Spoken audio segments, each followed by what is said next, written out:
guys, Nick here with What Game Now, and in this video we're going to talk about the various playstyles of the factions in Heavy Gear Blitz. I've gotten this question online and in person, so I figure we'll go ahead and make a video about it so everyone can hear it. Now, slightly different approach to this. Instead of me staring, or you guys staring at a slideshow, I'm actually recording voiceover audio on me assembling some models. So enjoy the little bit of background image while we go ahead and talk about some faction playstyles. So, before we get started, I want to address a few things. First off, these playstyles we're going to talk about are not unique playstyles that are not seen in other factions. Instead, they tend to be things that this faction excels at or tends to favor. It doesn't mean that those things aren't going to show up elsewhere. So if you're looking for, this is my faction's unique mechanic, nobody can have it, that's not how this is going to work. I also want to point out that even within these different factions, you'll be able to play different playstyles. You know, we might talk about a horde army that can actually play very elite if it wants to. So just keep in mind, there's a disclaimer next to all of this. The various factions can play around with their different playstyles, and playstyles may show up in other places. So we're actually going to start with the South, going a little bit out of order this time. Normally the North goes first, but so let's start with the South, and the reason why is because the South is the faction that is arguably the most baseline. Now that doesn't mean they don't have any flavor or anything interesting about them. It just means that their model stats have nothing special. When we talk about a lot of the other factions, we're going to say they are, you know, they tend to do this or they tend to do this. It's in comparison to everybody else. And the South doesn't really have something like that. Now, the nice thing about that is you actually don't pay for it. So one of the interesting things about the South is they can usually squeeze in an extra model or so over most other Terra Nova factions. So the playstyle they tend to deal with, you are going to see flexible models that have a variety of weapons to handle many different situations. And many times you'll see a model that can be equipped with multiple different weapons to fulfill different roles. The best example is the Cobra. The baseline Cobra comes with a heavy rocket pack, a heavy autocannon, and a guided mortar. And I believe some artillery rockets. I have to go back. I think it's artillery rockets. I'll go back and double check that. But it comes with a spread of weapons. No one particular weapon is amazing, but it has a lot of different weapons for a lot of different situations.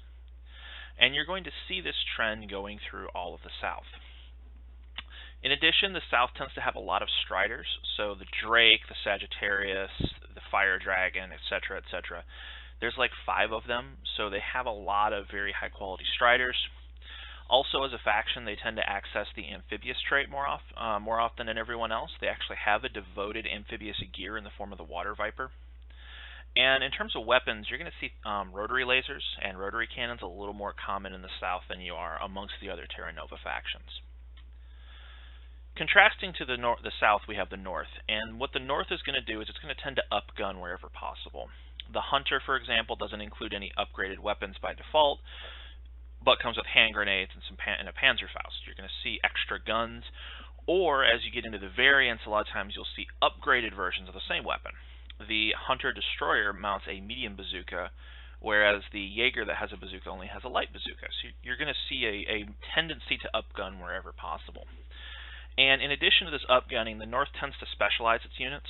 So, for example, you can take a Hunter Paratrooper, but they also have the Koala, which is a purpose-built paratrooper gear. You're going to see that a lot in the North. Additionally, with their sublists, they can actually make a few very powerful single models, particularly if you use the Northern Lights Confederacy and the duelist options. You make some very powerful single models in the North, more so than the other factions. And on the whole, they tend to access the snub cannon, which is a very short-range anti-tank weapon, a lot more than other factions. Next, we have the Peace River. So the Peace River favors a little bit of quality as opposed to the baseline faction. So you're going to see a slightly smaller model count. This is not the elite faction. This is just they tend to favor more quality as opposed to quantity. And what's interesting about Peace River is they tend to use more offensive electronic warfare options than other factions. The Chieftain upgrade for a lot of their gears includes an ECM on many of them. So you're going to see offensive electronic warfare capability more in Peace River. Currently, the faction has no tanks, but has a lot of very specialized purpose-built gears and striders to fulfill the various roles that it wants. If you want big stompy robots that are reasonably well equipped, Peace River is a pretty good faction for you. The new coalition tends to trade durability for speed. So the baseline Hunter or Jaeger is armor 6, moves 6 inches, and has a hull structure 4-2. The baseline Chasseur, the new coalition equivalent, is 1 point more, has a movement of 9, and only a hull structure of 3-3.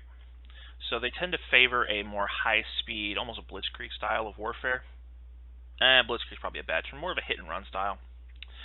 They are a limited faction. If you look at their model list, it's actually not terribly long. However, they have lots of allies if you use the sublists. They can ally with the CEF, North, South, and I think that's it. But yeah, North, South, and CEF a fair bit, and you're going to see models from those factions in nearly every sublist. So the new coalition actually has a fair bit of access to other factions within some reason. The in-faction new Col stuff tends to favor defensive electronic warfare options, so you're going to see things like ECCMs a little more often than the new coalition.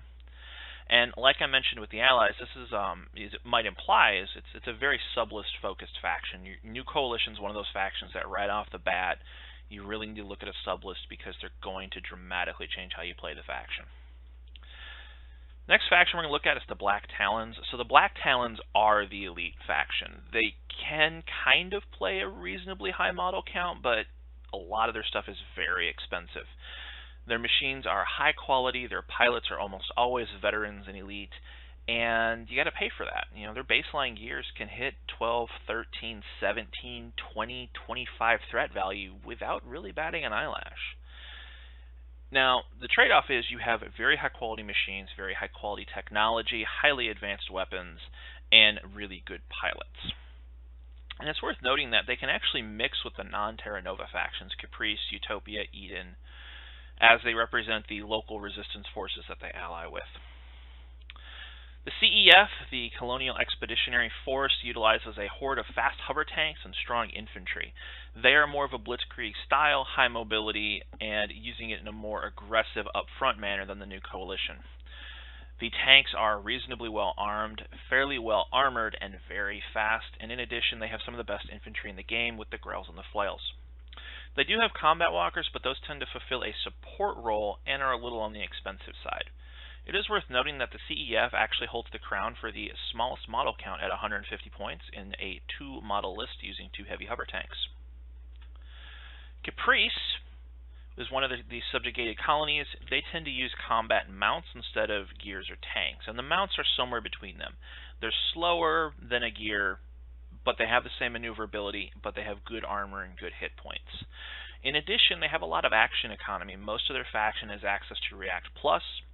Recent updates have actually handed the stable trade out to a great deal of their models, meaning they don't have to be as they don't have to use the let them have it order as often. And on the whole, you get a very efficient faction. Again, can be fairly low model count, and in particular, very low numbers of combat groups, which is Caprice's big weakness if your opponent can leverage that. Additionally, because they use combat mounts, this faction actually doesn't have any tanks, but it does have an infantry component. Utopia is the Swarm faction. They are centered around a handful of command units called Armigers, and then the rest of them are drones called Inkadus. And it's interesting to note that they can actually field larger combat groups, and more often than not, you're going to see an Armiger, maybe 2, and then a bunch of drones, although they can field all drone squads. A more limited faction, but does have access to allies, CEF, and things like that. So the limited model count isn't the limited model variety isn't the end of the world. But you're going to see an army that's very heavily focused on a handful of leader models and a bunch of expendable guys. Next up we have Eden. So Eden is kind of in a weird spot right now in that they don't have a lot of in-house models. Now, I wouldn't be surprised in the future if that changes, so don't panic. But on the whole, you're looking at a faction that's kind of the elite stuff pulled out of Utopia. They're reliant at this time very heavily on allies because of that limited model range. Now, the last faction I didn't mention in Terra Nova is the Legalists, and that's because the Legalists don't really have a playstyle because they don't have any models. Their entire model range is picked from the North, South, Peace River, and New Coalition lists with restrictions. You can't have advanced weapons. There's usually an armor cutoff. Basically, the really good stuff you can't have. But you can cherry pick from the other stuff, and that's actually the most powerful aspect of the League list, is you can get a variety of different weapons, a variety of different gears from all these various factions to put together in a list. So I hope that helps. That should be it for a while. Sorry for the lack of uploads of late. The current rule situation and various other things have caused our schedules to get a little bit chaotic. So I will catch you guys later on the next one. Hey, this is Dave. If you like what we're doing here at What Game Now, go ahead and click on one of the videos which should be on either side of me, or click right in the middle and go ahead and subscribe to the channel. Don't forget to hit the bell once you subscribe so that you know when we have new videos. Please go ahead and share us with your friends. Let everybody know that we're here. Thank you for watching, and thank you for all of our subscribers already. And we look forward to bringing you more content every chance that we get.